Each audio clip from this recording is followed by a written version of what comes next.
This scholarly project aimed to use evidence-based research to briefly educate public health nurses, licensed degree or higher, who volunteered to complete a self-reflecting screening tool called the Nurse Wellbeing Index for the subject of burnout, which is a term used for workplace stress at the time of COVID-19 pandemic, and to show them the available access to supportive resources provided by their employer, a State Department of Health, for their psychosocial health needs.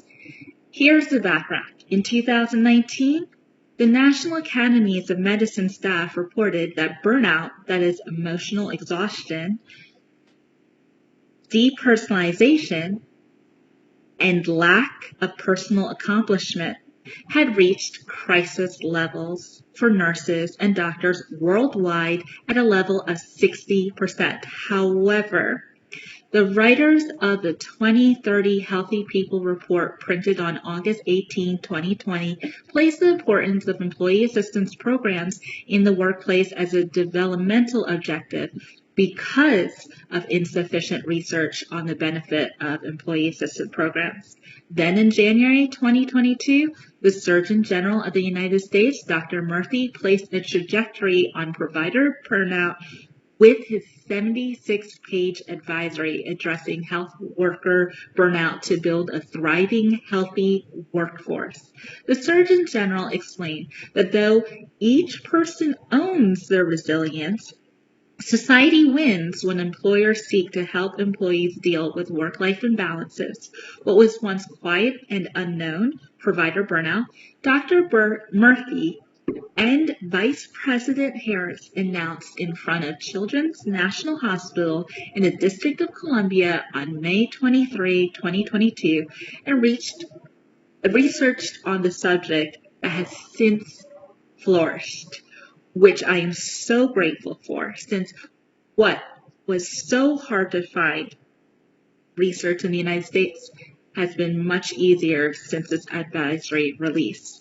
The significance of the problem of burnout is that in the 21st century, we've had several man-made and natural disasters that increases the mental health services in work environments to build resilience for public health nurses who may be dealing with added outside pressures from work.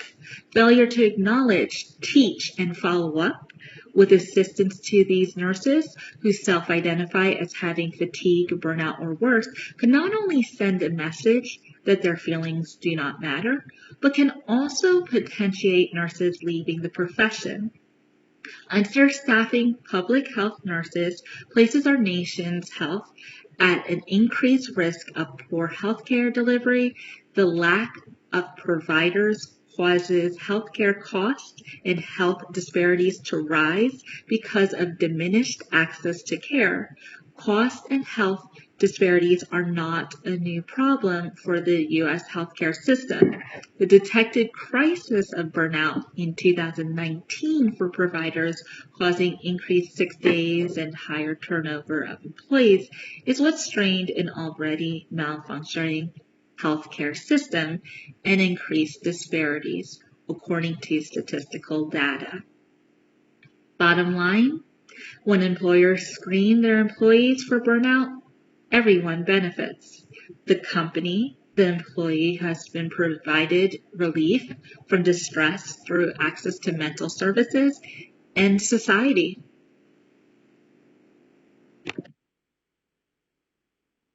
I have this cartoon by Larson at the front door of my office. While looking at a man stranded on an island, the rescuer stated, wait, cancel that. I guess it says health. Not everyone has the means to spell help, but that doesn't mean there isn't a problem. So how do we give these public health nurses who face disasters regularly, not just during a pandemic, cost-effective, evidence-based access to supportive care when faced with feelings of self-identified burnout? I will discuss only some of the reviewed literature. The number was close to 100 The authors had a few ideas I want to point out now.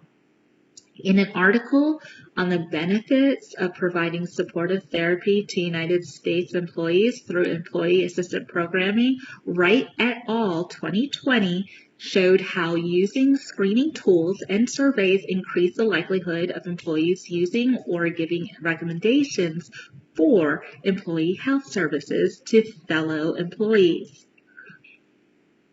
When employers give their nurses resources for supportive therapy for psychosocial health, a current advisory suggestion by the Surgeon General of the United States, Dr. Murthy, along with mental health care needs, and confirmed as beneficial through my literature review, this benefit allows the nurse to decide what is best for their coping, enhancing thriving capabilities to combat feelings of burnout. However, providing resources for providers' mental health is not new. In a landmark fundamental nursing book, Gorman and Robin 2014 explained that Congress initiated the National Mental Health Act of 1946 after World War II to provide money to the nursing profession for training and research.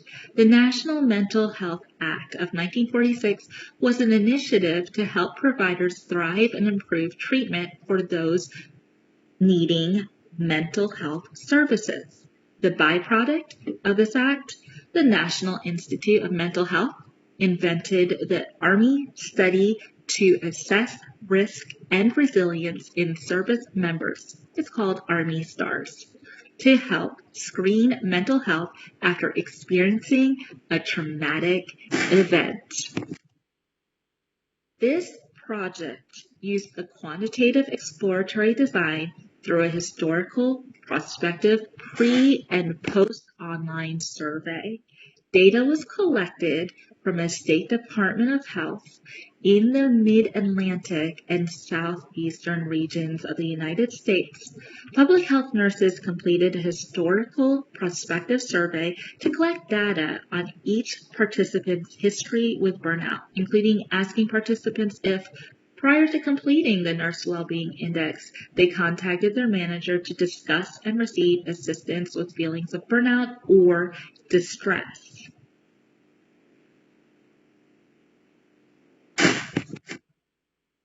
The Nurse Wellbeing Index screening tool, invented by and given approval of usage from the Mayo Clinic, was the brief online self-assessment tool provided to public health nurses to provide immediate, individualized feedback on their level of distress, which is like fatigue, burnout, or worse. The nurses considered investing 2 to 4 minutes to complete the Nurse Wellbeing Index tool. In return, these nurses received interpretation of the results of the Nurse Wellbeing Index tool, 0 being interpreted as fatigue, 2 being burnt out, and 4 needing attention, if willing, for self-disclosure to the employee health staff.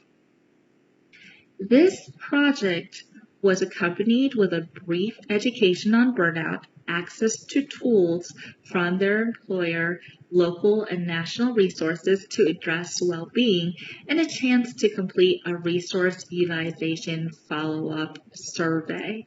The data was generated from these anonymous and confidential surveys. Though no potential patient identifiers were used, informed consent was obtained when accessing the anonymous survey emails. To comply with the Health Insurance Portability and Accountability Act privacy rule, the data was stored on this state Department of Health secure online capture database created by Vanderbilt University called Research Electronic Data Capture, which is also called REDCap. The descriptive statistics used for this DMP-led quality improvement project included the frequency distribution of categorical variables and the mean and standard deviation of the continuous variables. The results of the data analysis was displayed in tables and charts. Of the 500 public health nurses available, 192 voluntarily completed the pre-intervention survey. Among those public health nurses who completed the pre-survey, 98%, which is a population of 189, and 2%, or a population number of 3, were male nurses. So the 198 were female. The 189 were female.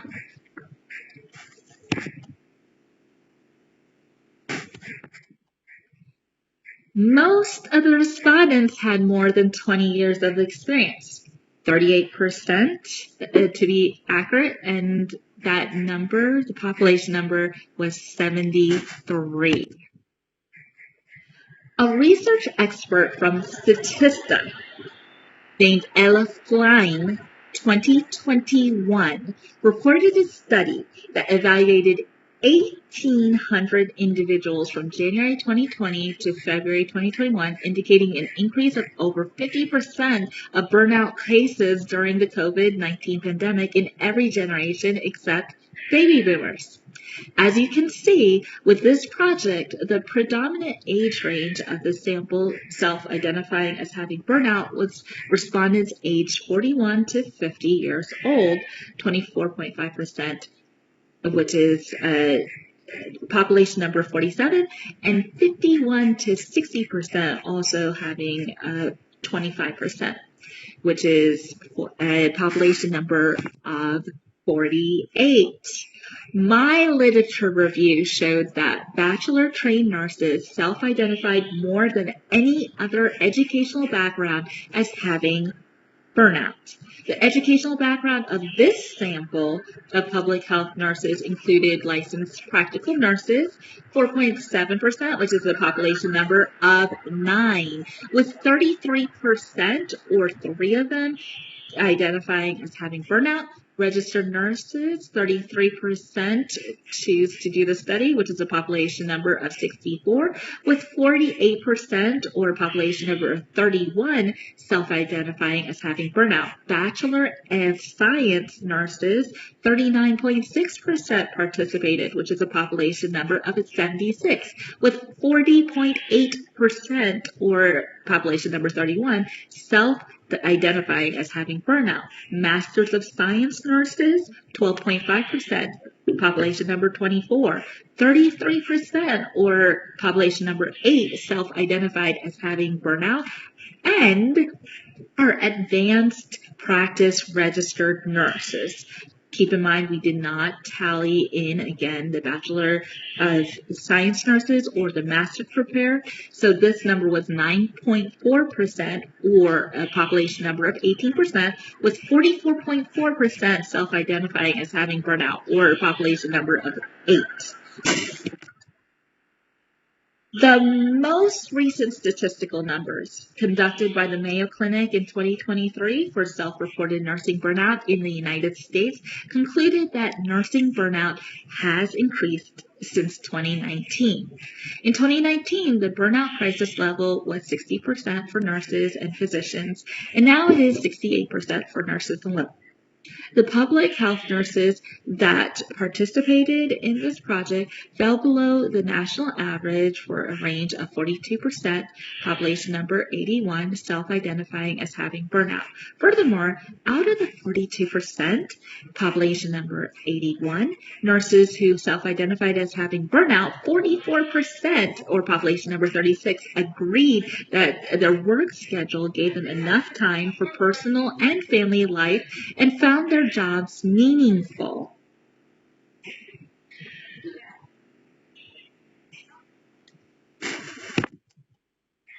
Of the 98 public health nurses who voluntarily completed the post-survey from April 19, 2023 through May 12, 2023, all decided only to use the resources provided by this Department of Health on their internet website. In other words, The nurses could have attempted to find their own resources or medical providers, but chose not to.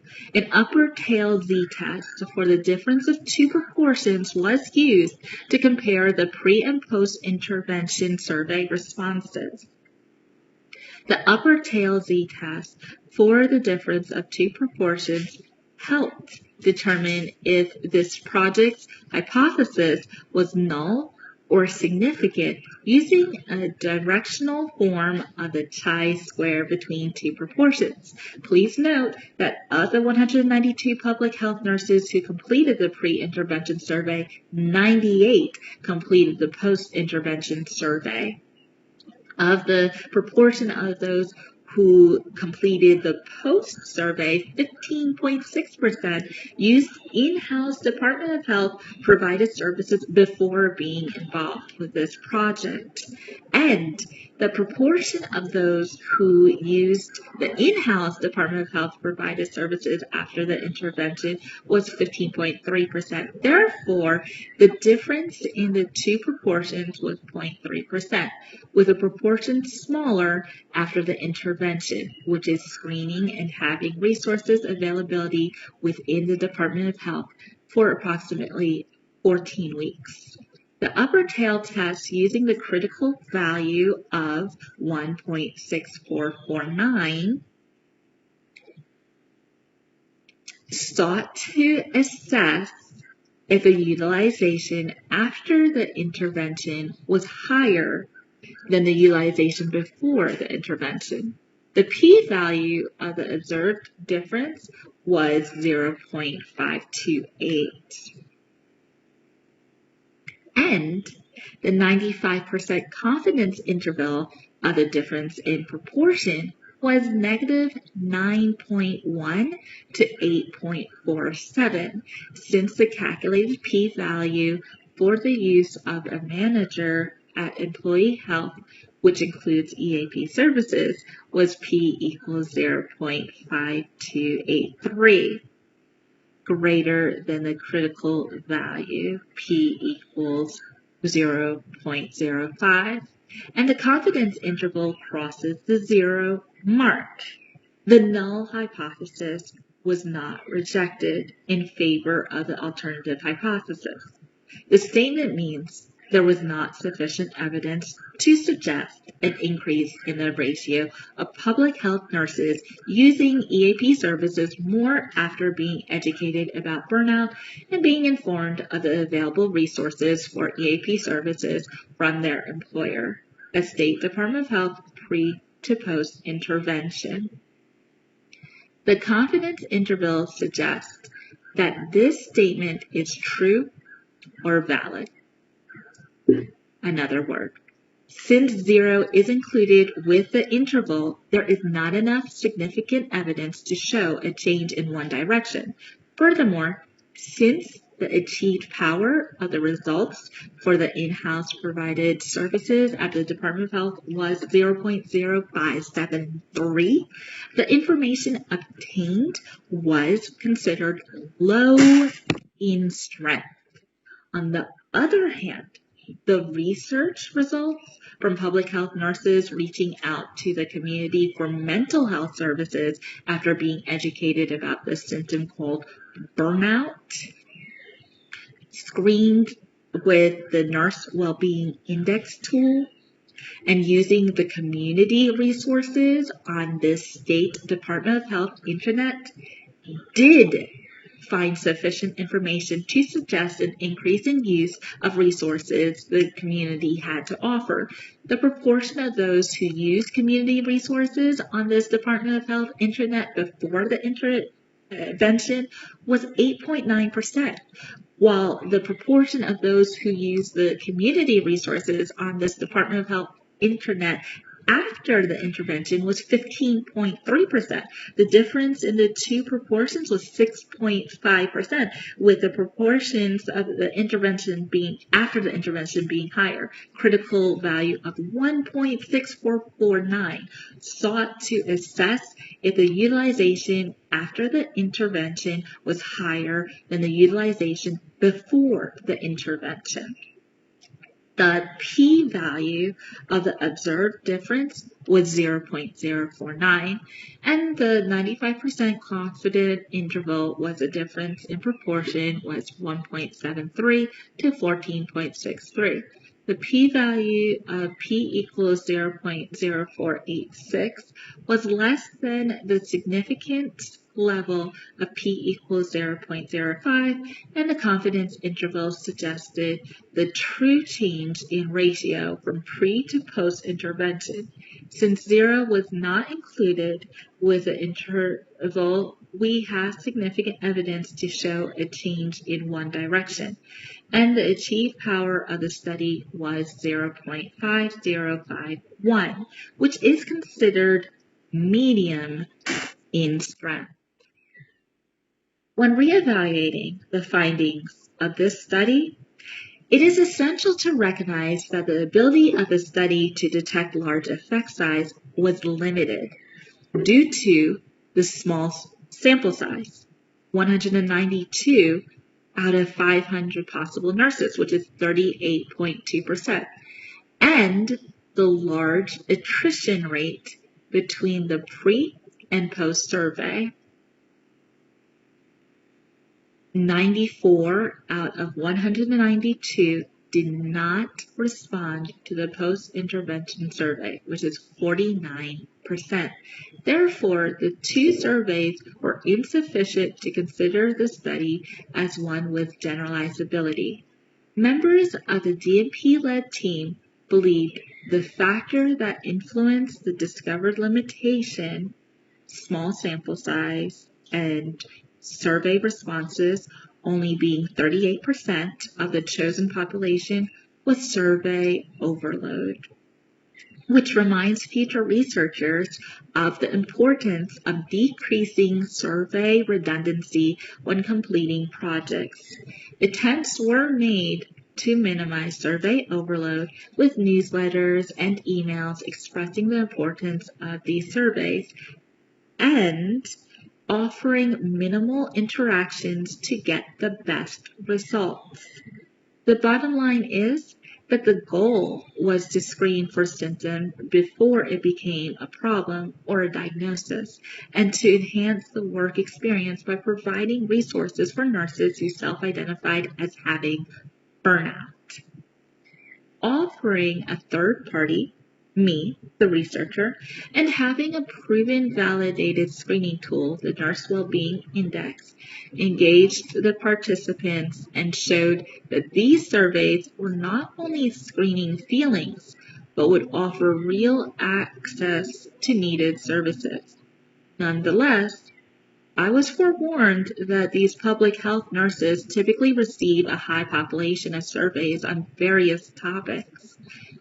Therefore, the attempt to increase responses was made by informing the time frame to take the survey, at most 4 minutes, allowing the nurses to complete the surveys during working hours, and decreasing the number of questions asked based on what was found.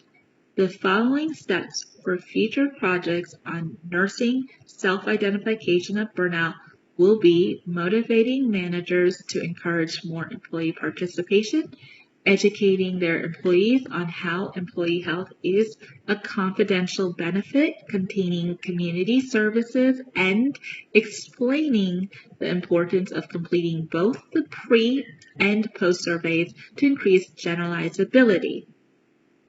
This encouragement from managers and routine screening for self-identified feelings of burnout will impact practice by improving nurses' well-being, quality, and cost-effectiveness of care by having enough feedback from professionals to enhance intervention policies and resources, which is a start for a resilient workforce and community. Thank you for listening. Do you have any questions?